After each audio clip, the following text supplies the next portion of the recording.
Badru Dinaswar Zindabad. Badru Dinaswar welcome. Badru Dinaswar welcome. Inkilab Zindabad. AIUDF Zindabad.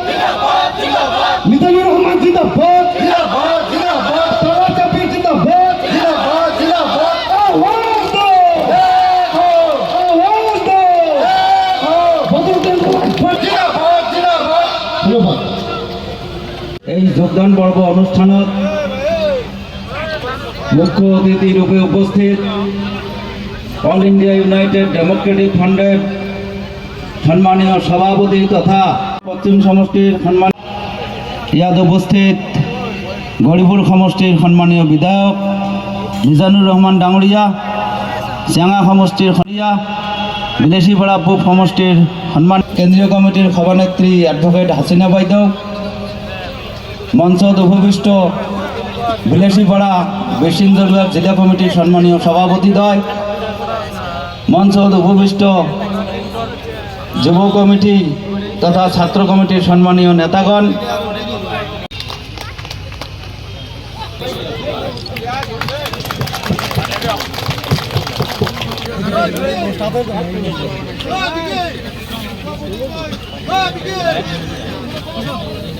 পর্বতজোড়া আপনারা জানেন নতুন একটা সমষ্টি আর আমার আগর পুরানো সমষ্টি বিলাসীপাড়া 50% থেকে বেশি আছে না 60-70% 1/3 আমারই আছে। আমি অহা যোৱা কৰিছোঁ।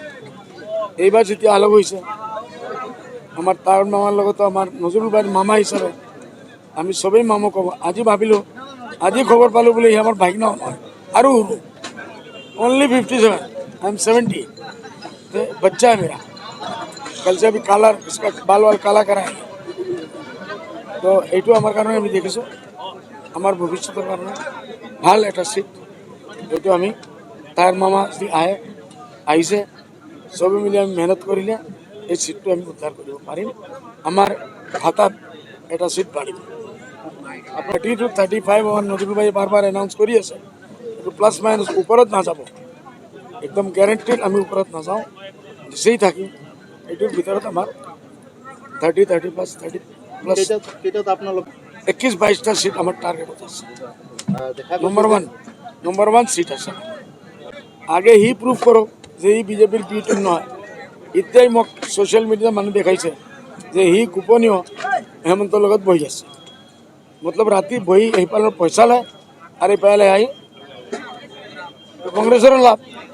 এইটোৰ কাৰণে আমি তো কৈছোঁ বোলে আপোনালোকে লোক খোলাখুলি কৈছোঁ যে আপোনালোকে আমাৰ 60-70 বছৰৰ পৰা আমাৰ মাইনৰিটিৰ যিমান দাবী আছে এই সব দাবীবিলাক ৰাহুল গান্ধী আহক ভোগ আমাৰ লগত ইন ৰিটাৰ্ণ এটা এগ্ৰিমেণ্ট হওক।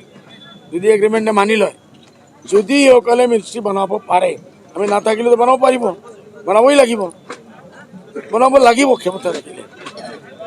যদি বনাব নোৱাৰে এই ডাঙৰ ডাঙৰ মাত কি ভাই ঠিক আছে আমি বাধা আছো না আমি বাধা নাথাকিম আমি আমার দল বন্ধ করে দিই আহক আপোনালোকে লড়ক এক সিটিয়া বিজেপির লগে ফাইট দিয়ক।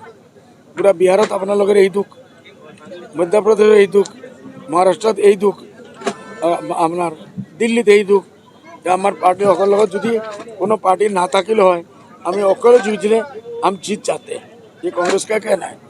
यहाँ हम लोग मौका देते हैं आप लोग लड़ो जीतो मिनिस्ट्री बनाओ लेकिन हमारा 60-70 वर्ष का हमारा नंबर 1 नंबर 2 नंबर 3 ये आपको पूरा करना पड़ेगा। Then we will. ये हमारा बिजनेस नहीं है हम लोग सब छोड़ के बैठ जाएंगे घर पे जाएंगे अल्लाह अल्लाह करेंगे। वकील को पैसा मुझे দিয়ে আজি কোন কেস করে দিব কালি আর এই যে ইমান গালি পাড়ি আছে আমি তো কোনোদিন কেস করা নাই। হ্যাঁ তার এটা সিটৰ পৰা দুইটা সিট কৰিব পাৰা নাই। 3 মাহৰ পৰা আমি দেখি আছো বার্গেন চলি আছে কংগ্রেসের লগত ইমান ভাল মিত্রতা নিয়ে যে দুইটা সিটও কংগ্রেসে এতিয়ালৈকে দিয়া নাই। জ্যোতিকো দুইটা সিটও এতিয়ালৈকে দিয়া নাই। আমি নিজে লাস্টে গৈ আমি নিজে রিকোয়েস্ট করিম ভাই গৌরব ভাই আপনি এটা সিট আরো বাড়াই দিন আল্লাহ বাস্তে দিয়ে না মানে হতো যেহেতু 15টা সিট হয়েছে আপনাকে ইউটিউব দলে কেইটা প্রতিদ্বন্দ্বিতা করেন এইটো আমি ডিটেলস পঢ়া নাই। আজি তো আমি আরম্ভ করছি আজি তো আরম্ভ করিলো না দেখা যাক। কি হয় দেখেন নগাঁৱত কিন্তু 17জনকৈ মানুহক বিদেশী ঘোষণা কৰা হৈছে আৰু সমূহীয়া বিন্দুতে ৰাতিৰ ভিতৰত তেখেতসকলে ভাৰত ত্যাগ কৰিব লাগিব। এই ক্ষেত্ৰত ইউডিএফ দলৰ চুপ্ৰিমো অফিচে কি প্ৰতিক্ৰিয়া দেখে? বুজা নাই তাৰমানে আজি ফৰেনাৰ আজি ময়ো খবৰ পোৱা নাই। আজি ফৰেনাৰ আজি নগাঁও জিলা আয়ুক্তে 15জনকৈ মানুহক বিদেশী চিনাক্তকৰণ কৰা হৈছে আৰু এইসকলক অতি শীঘ্ৰে আজিৰ ভিতৰতে বাংলাদেশ বিতৰণ কৰাৰ যিটো নিৰ্দেশ দিয়া হৈছে, এই ক্ষেত্ৰত আপুনি কি ক'ব?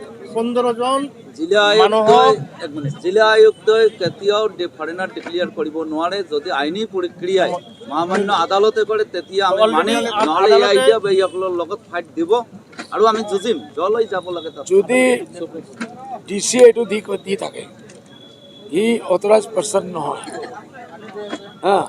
আমি তাক চেলেঞ্জ কৰিম, গুৱাহাটী হাইকোৰ্টত চেলেঞ্জ কৰিম।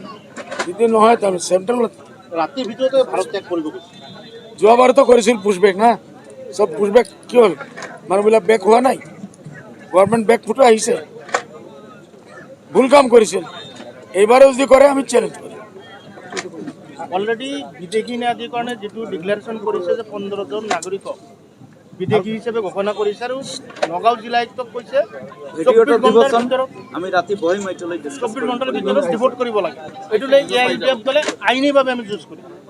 যিহেতু আপোনালোকে গোৱালপাৰাৰ পূব সমষ্টিৰ কাৰণে ছিনিয়ৰ বিধায়ক আপোনালোকে ইতিমধ্যে নাম ঘোষণা কৰিছে, আজি পৰ্বতৰ কাৰণে আবু তাহেৰ আলী বেপাৰীৰ নামটো ঘোষণা কৰিছে। আজি আমাৰ দলীয় যে বৈঠক হ'ব লাগে, আমি তাহেৰ বেপাৰীক আনিছোঁই টিকেট দিয়াৰ কাৰণে। যেতিয়া ডিচিশ্যন হ'ব বোলে আনঅফিচিয়েল মই ডিক্লেয়াৰ কৰি দিলোঁ, আৰু কি লাগে, এইটোৱে আমাৰ ডিচিশ্যন। কংগ্ৰেছৰ লগত এলায়েন্স হ'ব নেকি আপোনালোকে? কংগ্ৰেছে নিবিচাৰে, কেনে কংগ্ৰেছে হাৰিবলৈ বিচাৰি আছে। কংগ্ৰেছে অসমতো 0 পাবৰ কাৰণে বেচেইন হৈ আছে। আমি বিহাৰত 0 পাইছোঁ, অসমতো 5টাই চিট পাম, সেইটো কাৰণে বেচেইন হৈ আছে। কংগ্ৰেছত মই দুবাৰ বিধায়ক আছিলোঁ আৰু বিধায়ক হিচাপে যিখিনি কৰাৰ সেই কৰ্ম মই গোলাগঞ্জ সমষ্টিত নিশ্চয় কৰিছিলোঁ। সেই যেতিয়া দেখিলোঁ যে অসমত মানে এটা ব্যৱধান সৃষ্টি আৰম্ভ হ'ল, যে কিছুমানৰ কাৰণে যদি আমি ক'বলৈ যাওঁ তেতিয়া আমাক বহুত জেগাৰ পৰা ডিপ্ৰাইভ কৰা হয় আৰু অধিকাৰেই নাই। কাৰণ ইয়াত যথেষ্ট উদাহৰণ আছে। কাৰণ BTIDৰ গোষ্ঠীগত সংঘৰ্ষত তেতিয়া আপোনালোকে দেখিছিল যে আমি কিছুমান বিৰোধ কৰাৰ কাৰণে ছিদ্দিক আহমেদ ডাঙৰীয়াক মন্ত্ৰীৰ পৰা মানে সেইদিনাই ড্ৰপ কৰি দিয়া হ'ল। এই এনেকুৱা পৰিপ্ৰেক্ষিতত আমি লাহে লাহে মানে কংগ্ৰেছৰ পৰা আমি চিন্তা কৰিলোঁ যে এই দলটোত থাকি আমি যিটো সম্প্ৰদায় আমাক আজি ভোট দি জিকাইছিল অধিক সংখ্যক, কিন্তু মই নকওঁ যে অকল মুছলমানে জিকাইছে, ইয়াত আমি তেনেকুৱা সাম্প্ৰদায়িক কেতিয়াও আমি নকৰোঁ, যে উভয় সম্প্ৰদায়ৰ ব্যক্তিয়ে আমাক ভোট দি জিকাইছিল, সকলোৰে হৈ আমি কাম কৰিছোঁ। কিন্তু বিশেষকৈ যেতিয়া আমি সংখ্যালঘু ব্যক্তিৰ হৈ যেতিয়া মাত মাতিবলৈ যাওঁ তেতিয়াই আমাৰ বাধাৰ সৃষ্টি হয়। আৰু এই বাধাটো হোৱাৰ কাৰণে আমি লাহে যে এই দল কৰি আৰু লাভ নাই। কাৰণ যিটো দলত চাওক, আজি কংগ্ৰেছে যুদ্ধ কৰিব লাগে কাৰ কাৰণে? উজনি অসম এৰি দিছে, তেখেতসকলে মুখপাত্ৰ ৰাখিছে অখিল গগৈ ডাঙৰীয়াক। আজি কংগ্ৰেছৰ মুখপাত্ৰ অখিল গগৈ, এই দলটোত আৰু আছে কি? আৰু প্ৰত্যেকটো যেতিয়া নিৰ্বাচন হয় তেতিয়া তেখেতসকলে আৰম্ভ কৰে অংকৰ খেল। পঞ্চায়ত দল, পঞ্চায়তত আমি দেখিলোঁ যে জিলা পৰিষদৰ টিকেটৰ কাৰণে কোনোবাই কৈছে 50 লাখ টকা, যদিও এইবিলাক মানে অথেণ্টিক প্ৰুফ নাই, কোৱা কথা। কিন্তু পিছত আমি গম পালোঁ অকল কোৱা কথাই নহয়, যে এই কথাবিলাক প্ৰমাণিত, যে বহুতে কেনেকৈ কাৰ একাউণ্টত টকা দিছিল সেই প্ৰমাণলৈকে হৈছিল কংগ্ৰেছত। তাৰপিছত ইহঁতসকলে এবছলিউট মেজৰিটি যদিও নহয়, 20টাৰ ভিতৰত 11টা পাব লাগে, ইহঁতে পাৰে 10টা, আৰু এটা ৰাইজৰ দল পাইছে। আৰু ৰাইজৰ দল অতঃপ্ৰত কংগ্ৰেছৰ লগত জড়িত বুলি এই অখিল গগৈ ডাঙৰীয়া কৈ ফুৰে, সেই দলৰ এজন। তাৰমানে 11জন ইহঁতে এবছলিউট মেজৰিটি গঠন কৰিব লাগে জিলা পৰিষদ গঠন কৰিব নোৱাৰিলে তাৰ কাৰণটো কি? আজি ঠিক এতিয়া বিধানসভা আহি আছে 2026 চন, তাৰ আগে চাওক ইহঁতে কিছুমান এনেকুৱা বস্তু এৰি দিছে যিটো মানে কথাবিলাক এটাক কৰি আছে যাতে ভাওটো বাঢ়ে। 5ৰ পৰা 7 কোটি 9 কোটি 10 কোটিলৈকে আমি শুনা মতে যে এই ডিমাণ্ডটো বাঢ়ি গৈছে টিকেটৰ কাৰণে। আজি প্ৰত্যেকজন ব্যক্তিক কৈ দিছে যে ৰামলীলা ময়দানত আজি কংগ্ৰেছৰ ভোট চোৰ গদি চোৰ এই প্ৰগ্ৰাম আছিল যে এই প্ৰগ্ৰামত প্ৰতিজন এক্সপিৰিয়েন্স কেণ্ডিডেটে 30-ৰ পৰা 40জনকৈ ব্যক্তি লৈ যাব লাগে থকা খোৱা আৰু খৰচ কিমান হ'ব মিনিমাম এটা এক্সপিৰিয়েন্স কেণ্ডিডেটৰ 3 লাখ টকা টিকিট পাব এজন বাকীবিলাক কি কৰিব এই কংগ্ৰেছৰ খেলটো আৰম্ভ কৰি দিছে এই 22টা সমষ্টি আৰু আজি তেখেতসকলে কয় মানুহ লগাই দিছে যে ইউডিএফ দলটো সামিল হ'ব লাগে আৰু কাৰ লগত সামিল হ'ব আজি যাৰ এটা বিধায়ক আৰু যাৰ বিধায়কে নাই সেইসকল ব্যক্তিয়ে আজি ক'ব যে আপোনালোকে সামিল হওক সেইকাৰণে আমি কংগ্ৰেছ এৰি আজি ইউডিএফতে সামিল হৈ আছোঁ যে যিটো দলত থাকি যিটো প্লেটফৰ্মত থাকি আজি আমি কথা কোৱাৰ স্বাধীনতা পাম স্পষ্টকৈ আমি ক'ব পাৰিম আজি চৰকাৰ 15 বছৰ আছিল মই চৰকাৰত 10 বছৰ এমএলএ আছিলোঁ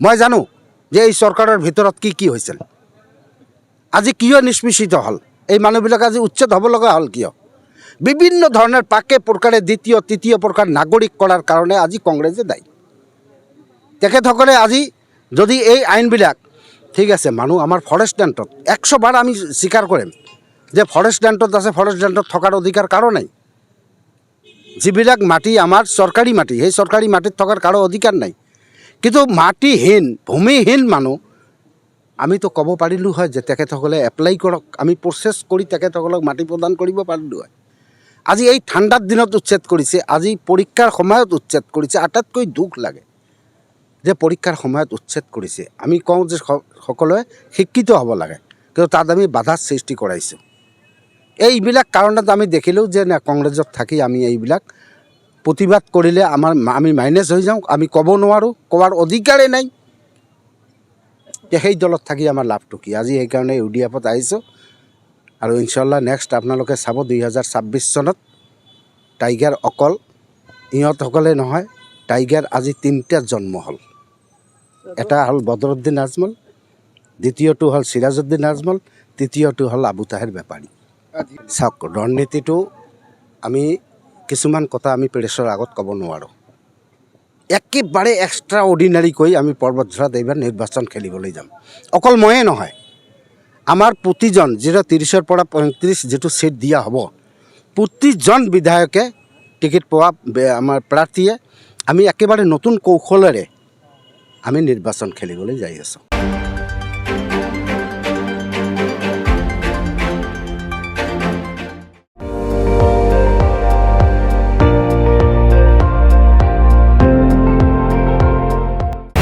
আপুনি চাই আছে ND24 সৰ্বশ্ৰেষ্ঠ নহয় সৰ্বোত্তমৰ দৌৰত